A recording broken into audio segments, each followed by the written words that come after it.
Sa kalagayan po ang bawat isang pamilya na nandito at sana natanggap na po natin ng maayos yung ibang mga relief goods na nanggaling po sa ating pamahalaan. Maraming salamat po sa inyong kooperasyon, sa inyong pamahalaan, sa ating CSWDO, sa mga social worker po natin.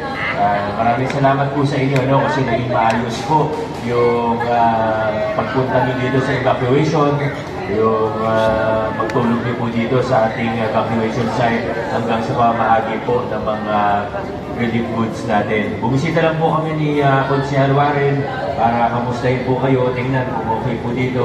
Sabi sa hindi pa daw makabalik yung iba, baka may baha pa o baka mas maganda dito na tayo magpalipas ng gabi para hindi na kayo mahirapan. Wala naman pong problema na magstay po tayo ngayong gabi.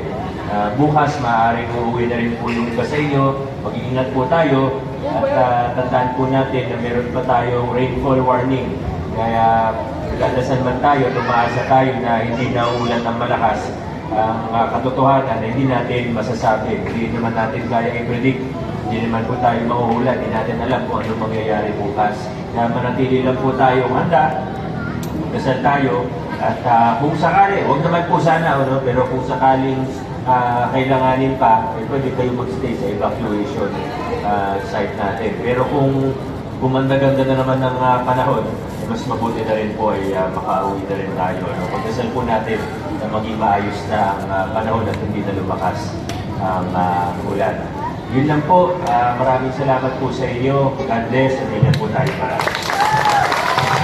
Okay po, ayan po si Honorable Mayor Tito Sota.